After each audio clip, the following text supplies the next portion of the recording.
In this video, we are going to see that if you want to add our Twitter account link directly to your YouTube channel so that all the users can follow you there on Twitter as well, here's how you can easily do it. First of all, to add the link, you click on the customization section on the YouTube Studio and click on the profile.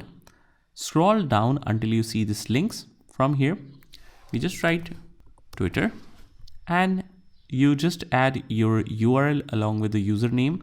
For example, whatever it is, twitter.com/Saad, like this. And after that, you publish that link.